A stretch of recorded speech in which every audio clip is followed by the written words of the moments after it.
아버님 진심으로 감사드려요. 제 어머니를 살려주신 이은혜 평생 잊지 않고 마음에 간직하며 살겠습니다. 한 외국인 여자가 백발의 나이든 노인분 옆에 앉아 고개를 숙이며 흐느끼고 있는데요. 정말 감사하다고 인사를 드리고 있네요. 그러자 백발의 노인분은 아무 말 없이 그녀의 어깨를 톡톡 두드려 주시고 있습니다. 그 노인은 자신의 슬픈 감정을 숨기려고 눈을 감고 눈물을 참고 있어요. 하지만 그의 눈가에는 이미 눈물 한 방울이 맺어 있습니다.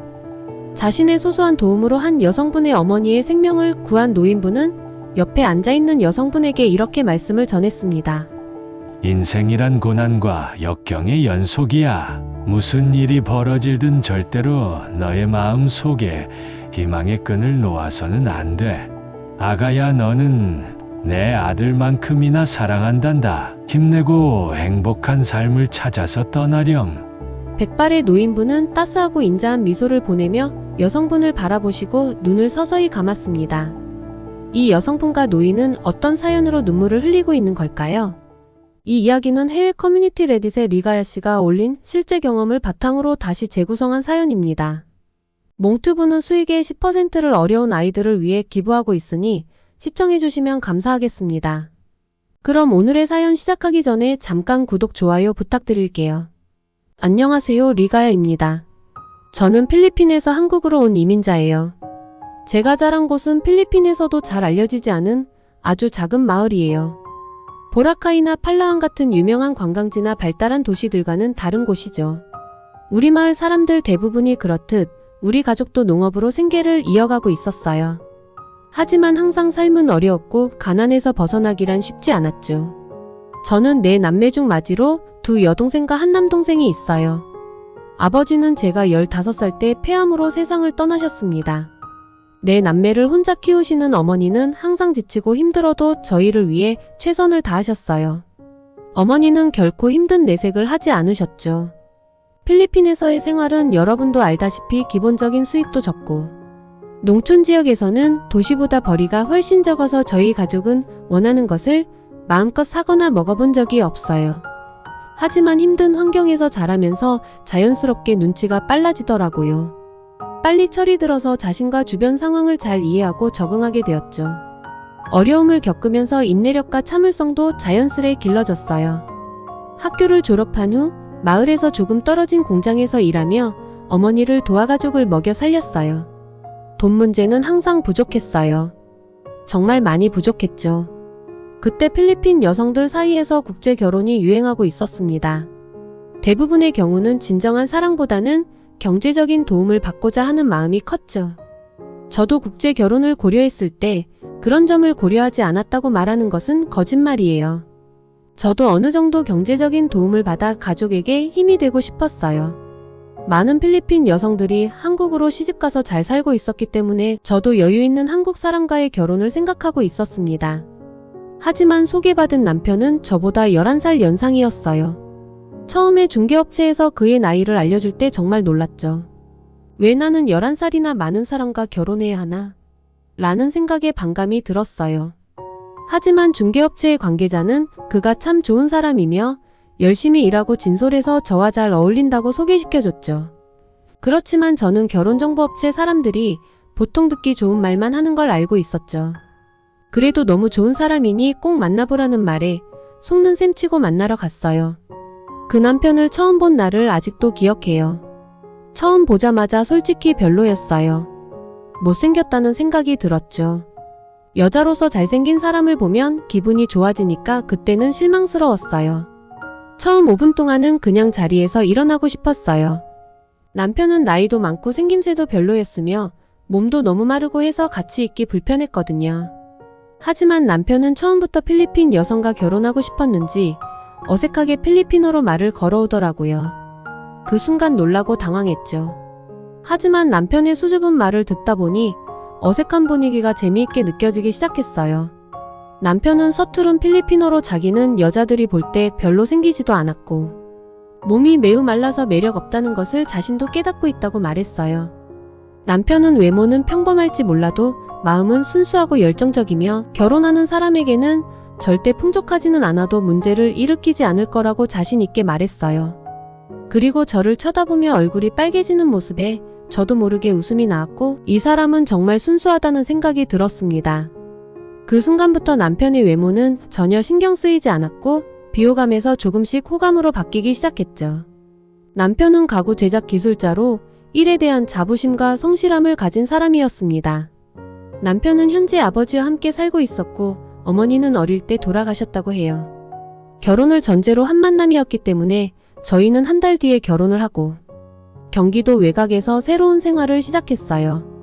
남편은 외모는 평범할지 몰라도 마음은 순수하고 열정적이며 결혼하는 사람에게는 절대 풍족하지는 않아도 문제를 일으키지 않을 거라고 자신 있게 말했어요.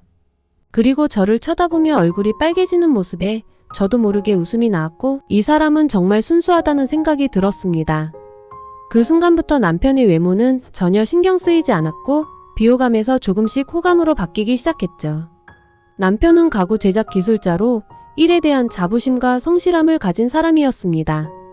남편은 현재 아버지와 함께 살고 있었고 어머니는 어릴 때 돌아가셨다고 해요. 결혼을 전제로 한 만남이었기 때문에 저희는 한 달 뒤에 결혼을 하고 서울 외곽에서 새로운 생활을 시작했어요. 남편은 결혼 전 아버지와 함께 살았는데 제가 같이 살아도 된다고 했음에도 불구하고 아버님은 이렇게 말씀하셨어요. 아니야. 젊은 신혼부부가 편하게 살려면 나랑 있는 게 방해될 거야. 나도 혼자 할 일이 많으니까 너희 걱정 말고 따로 살아. 그게 우리 모두에게 좋을 거야. 아버님 덕분에 집 근처에서 집을 구해 신혼생활을 시작했습니다.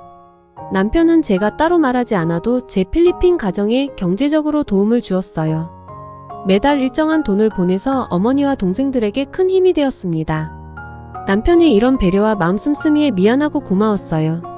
남편은 처음 만났을 때의 생각이 여전하다며 어려움과 역경을 함께 나누고 희생하는 것에 변함이 없다고 필리핀어로 말했어요. 그 말을 듣고 남편에 대한 신뢰와 존중이 더욱 커졌어요. 하지만 한국에서의 결혼 생활은 제가 생각했던 것처럼 순조롭지만은 않았습니다. 한국 사람들의 이중적인 사고방식을 이해하기 어렵고 스트레스도 많았죠. 한국에서는 해당 국가 수준에 따라 사람들에게 대하는 대우가 달라질 수 있다는 것을 느낄 수 있었어요. 중국이나 일본 출신과 결혼한 사람들에게는 이해와 존중을 보내면서도 동남아 개발도상국 출신과 결혼한 사람들에게는 시선이 좋지 않았어요. 솔직히 말하면 동남아 사람들을 하층민이라고 생각하는 경우가 많아서 매우 언짢았던 적이 많아요. 그럴 때마다 남편은 저에게 미안해하며 제 마음을 풀어주었고 저는 점차 한국 사람들을 피하게 되었어요. 하지만 제가 겪은 일들은 사실 크게 중요한 것이 아니었습니다. 결혼한 다음 해에 아들과 딸을 낳았는데 유치원까지는 문제가 없었어요. 하지만 초등학교에 입학하고 나서 문제가 시작되었어요. 학교 입학식 때부터 아이들이 너네 엄마 필리핀 사람이야 라고 말하고 아들은 처음에는 그다지 신경 쓰지 않았지만 5학년이 되면서 친구들의 집요한 괴롭힘과 따돌림으로 아들이 학교를 가지 않고 하루 종일 PC방에서 보내는 일이 많아졌어요. 담임 선생님께서 전화를 주셔서 아들이 학교에 결석했다는 이야기를 듣고 나서 동네를 돌아다니다 멀리서 걸어오는 아들을 발견했어요. 저는 아들에게 달려가서 어디 있었는지 무엇을 하고 있었는지 다그치며 물었어요. 아들이 PC방에 있었다고 말하자 저는 화가 나서 아들의 엉덩이를 때렸습니다. 아들은 울면서 학교에서 튀기 동남아 거지 새끼라고 놀림을 받았다며 더 이상 학교에 가고 싶지 않다고 했습니다. 아들이 울면서 다시는 학교에 가지 않겠다고 하자 저는 마음이 아팠습니다. 아들의 말이 제 마음을 깊게 찔렀고 마치 가슴이 찢어지는 듯한 고통을 느꼈습니다. 집에 돌아와서 1살 아래인 딸에게도 학교에서 괴롭힘을 받는지 물었습니다. 그러자 딸도 울면서 말하기 시작했습니다. 학교 친구들이 필리핀 사람들은 쥐도 요리해서 먹는다고 말하며 그게 사실이냐고 물었다고 했어요. 딸이 아무 대꾸를 하지 못하자 급식하는 다른 학생들이 쥐도 먹는데 여기 반찬은 정말 좋겠다. 많이 먹으라며 놀렸다고 하더라고요. 그 말을 듣고 저는 너무 놀라고 충격을 받아 말문이 막혔어요. 아이들이 태어나면서 혼혈이 되고 두 문화를 가진 것이 어느 정도 문화적 정체성에 혼란을 가져올 거라고 생각했지만 동남아 혼혈이라는 이유만으로 인종차별의 대상이 되는 것은 너무 괴롭고 무서웠습니다. 그렇게 아이들 문제로 마음이 아플 때 필리핀에서 갑자기 국제전화가 왔어요. 바로 아래 여동생이었습니다. 어머니가 평소에 피곤하고 힘들어 하시다가 최근에 급격한 체중 감소와 구토를 하셨다고 해요. 병원에 가시기 싫어하셨지만 결국 억지로 모시고 갔는데 그 결과는 매우 충격이었어요. 간암 진단을 받으셨고 당장 수술하지 않으면 다른 장기로 전이가 빠르게 진행될 수 있다며 생명의 위험이 있다는 의사의 말에 동생은 울면서 말을 잇지 못했습니다. 저는 순간 앞이 캄캄해지고 앞으로 뭘 어떻게 해야 해결해야 할지 머리가 돌아가지 않았어요. 전화를 끊고 나서 저는 이렇게 생각했습니다. 가엾은 우리 엄마 평생 아버지 없이 아이들 키우시느라 고생만 했는데 왜 이런 고난과 역경을 겪어야 하나요? 우리 엄마를 제발 살려주십시오. 저는 기도만 했어요. 너무 울어서 눈이 부었는데 그때 시아버님이 오셔서 무슨 일인지 물으셨습니다. 저는 필리핀에 계신 어머니의 상황을 그대로 말씀드렸어요. 시아버님은 아무 말씀 없이 남편이 올 때까지 아이들과 가볍게 이야기만 하셨습니다. 남편이 돌아온 뒤에 저는 필리핀에 계신 엄마 이야기를 하며 울기만 했어요. 남편도 어찌해야 할지 난감해하더라고요. 가난한 친정 집안에는 수술비도 마련할 여력이 없었고 외국인을 한국으로 데려와 수술을 하더라도 건강보험 적용이 안 되어 비용이 엄청나기 때문에 그만한 여유가 없었어요. 그런데 시아버님이 필리핀으로 가서 엄마를 먼저 만나고 한국으로 모셔오자고 하시면서 나머지는 그때 가서 얘기하자고 하셨어요. 그 말씀을 하신 뒤에 시아버님은 집으로 돌아가셔서요. 아버님의 경제적인 상황을 어느 정도 알고 있어서 어머니를 모시고 오는 것이 서로에게 더 힘들지 않을까 걱정이 되어 집으로 돌아가신 아버님께 전화를 드렸어요. 그런데 아버님께서는 이렇게 말씀하셨습니다. 아가, 나도 생각이 있으니 아무 말 말고 어머니를 데려오거라. 그 말씀을 듣고 남편과 저는 아이들을 아버님께 맡기고 필리핀 고향집으로 향했습니다. 고향에 도착해 동생들과의 반가움도 잠시 엄마가 계신 방으로 갔어요. 엄마가 너무 많이 말라 계셔서 보자마자 달려가 안고 펑펑 울었습니다. 아버님의 경제적인 상황을 어느 정도 알고 있어서 어머니를 모시고 오는 것이 서로에게 더 힘들지 않을까 걱정이 되어 집으로 돌아가신 아버님께 전화를 드렸어요. 그런데 아버님께서는 이렇게 말씀하셨습니다. 아가, 나도 생각이 있으니 아무 말 말고 어머니를 데려오거라. 그 말씀을 듣고 남편과 저는 아이들을 아버님께 맡기고 필리핀 고향집으로 향했습니다. 고향에 도착해 동생들과의 반가움도 잠시 엄마가 계신 방으로 갔어요. 엄마가 너무 많이 말라 계셔서 보자마자 달려가 안고 통곡하면서 울었어요. 엄마가 제 얼굴을 보시며 엄마는 다 이겨낼 수 있으니 걱정하지 마 하시는데 모든 상황을 알고 있는 저로서는 더 이상 시간을 지체할 수 없었어요.